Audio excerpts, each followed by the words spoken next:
This is Vampir, to which I have very special connection.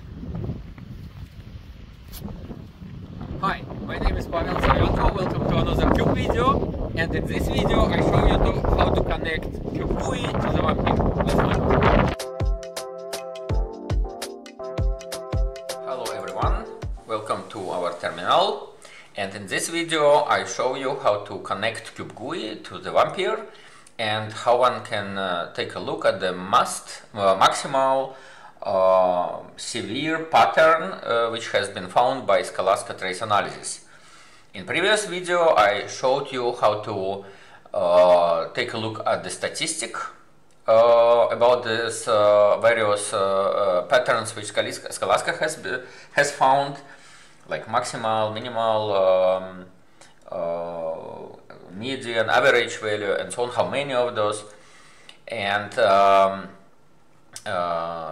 in this video I show you how to connect CubeGUI to the Vampir and how one can jump into the Vampir trace visualizer to the place where the maximal severe pattern occurs. So this connection is also realized using a standard plugin of CubeGUI. It's called Vampir connector, and here I demonstrate you how to activate it and how actually use it. So first of all, we actually start Cube. So I am on a machine which actually has everything configured on our Eureka machine. So here I start our instance of Cube, and first of all I want to show you how to configure Vampir plugin. So if one takes a look at the plugin menu and in initial settings, one has to see that the Vampir is Vampir's trace analysis connector. So this plugin has been found and is active. So Vampir, the plugin is active, okay. And we want to actually connect CubeGUI with the Vampir. Vampir has to be available on the system, so on our system it is available, and one has to configure the connection. Connection is realized using so-called dbus service, and for dbus service one has to save or create a special configure file. So to find out how to do it, one has to go into the user guide, and that is our user guide of CubeGUI. So that is basically our latest development master, and here one sees the chapter statistical information about performance patterns. That's exactly what I demonstrated in the previous video, and here display of most severe pattern instances using the tracer browser. That's exactly what we are talking about. So if we click here is the explanation actually what to do. Of course I don't want to read it now. You can read it by yourself. What is most important is this paragraph here. To perform this connection, one has to create file com gwt Vampir service in either global service file or in your local directory. So if we take a look, and the content of this file has to be that one, except of the actual path to the Vampir executable. So if we take a look here in our on our system, we see that here I have created a file under my local in my local directory, share dbus1 services com gwt Vampir services. And if I take a look at the content, the name of service and the name of executable. So that's just Vampir, because Vampir is then available via path, so that's sufficient. Okay, so how do we connect and what we actually talk about? So for that, let's open an example of Cube file. So here, that's a typical result of the trace analysis of a BT benchmark. And that is the trace QBX. It means it is a result of the trace analysis of this benchmark. And here we have a matrix. So if we expand our metric tree not completely, but only marked. So it expands the tree so that the marked metrics are displayed. We see that as already demonstrated in the previous video, there are markers stored. They are highlighting basically special metrics or special patterns where Scalasca has stored statistical information. So for example, weighted barrier, barrier completion, late sender, late receiver. If we go a little bit lower, there's weighted barrier, and that's from OpenMP. And to every of this pattern we have some statistics. So like if you click on the right mouse button, we see this show metric statistic and show max severity information and show max severity in Vampir. So as I previously explained, if one clicks here, one gets this bar plot, and one sees that all the late senders which Scalasca has found, there are in total 5,112 of it. The maximal do ratio was 0.24 seconds. Some of the late senders had that value, and minimum was nearly 0. So basically it was like micro pattern, and we see the standard deviation and average and so on and so on. So we see that the majority of late senders are actually minimal and negligible, but there are some of the patterns which have significant impact, and maybe they are worth to actually investigate. The same is valid for other patterns like weighted barrier or barrier completion, although we see that there is 0, 0, almost 0, basically minimal the values of barrier completion. It means we almost never wait at the barrier, so the impact of this pattern is actually minimal, so one doesn't have to bother about it. But late sender is something what probably one has to take a look.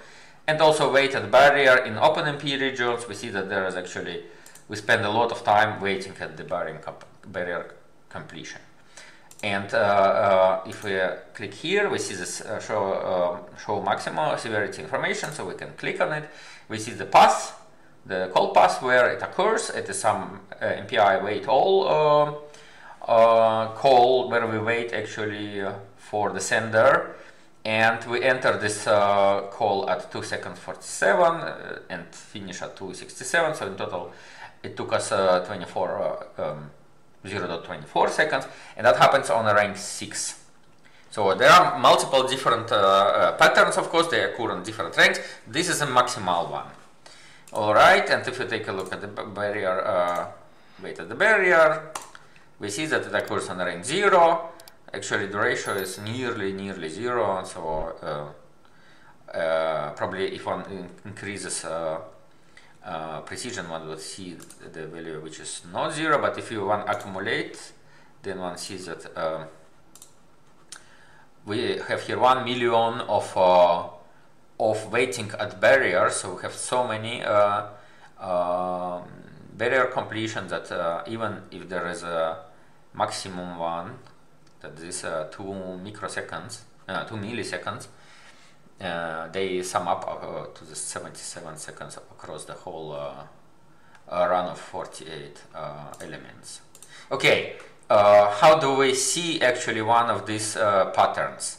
So for that we have to, we cannot start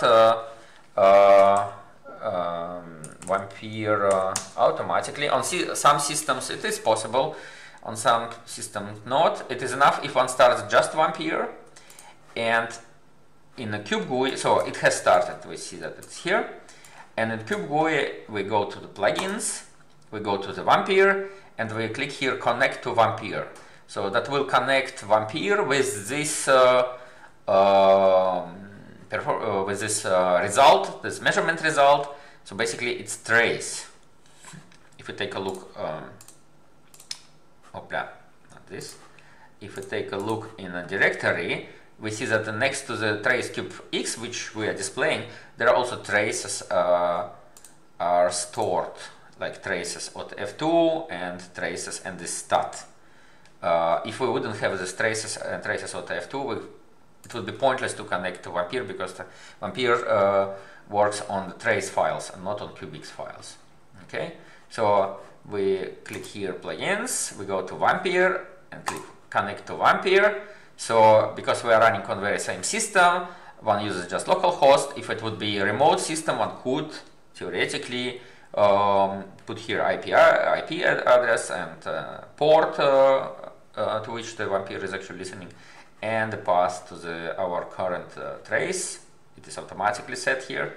Okay, and we see that Vampir is here, has opened this trace. So that's typical window of Vampir with all these traces and rings and threads.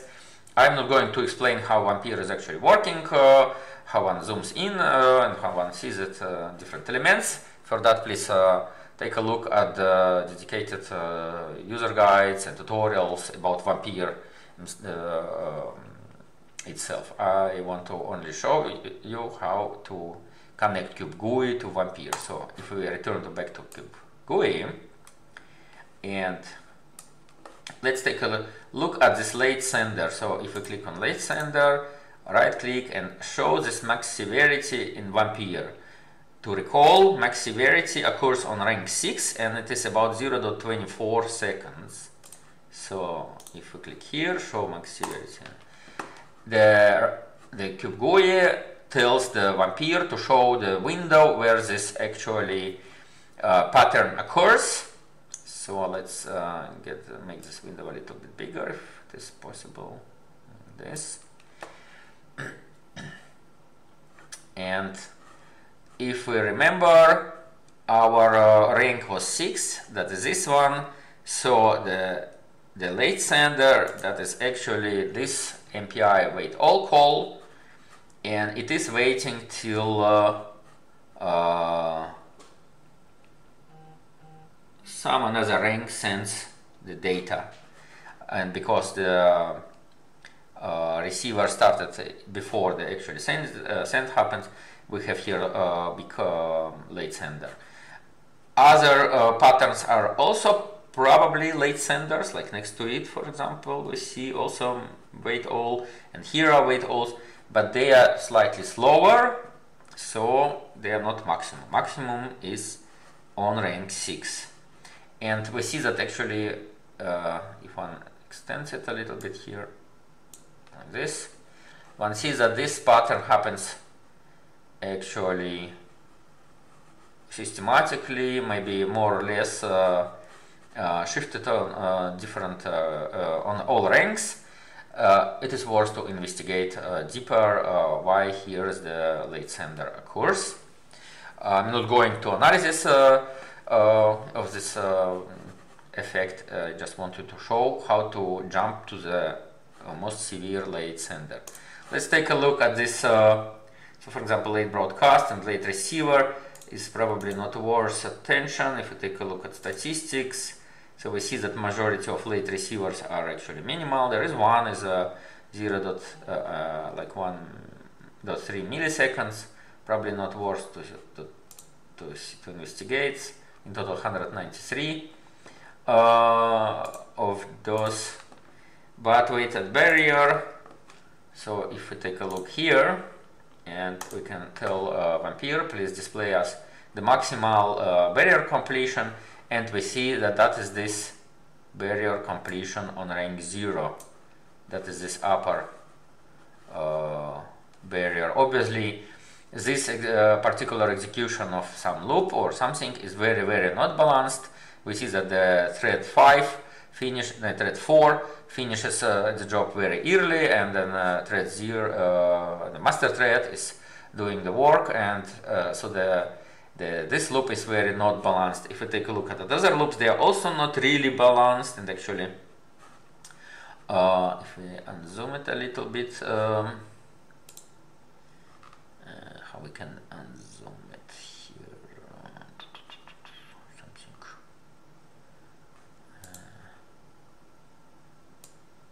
maybe like that.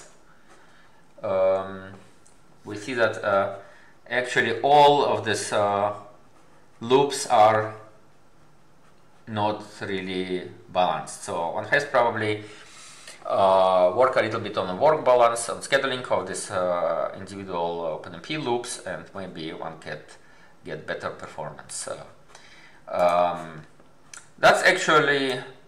That's all what I wanted to show you. That's how one establishes connection between CubeGUI and Vampir, and how it helps to find the maximal severe instance of some waiting pattern. I hope you like this video. If you have any questions, please write in comments, press a like, subscribe, and see you next time.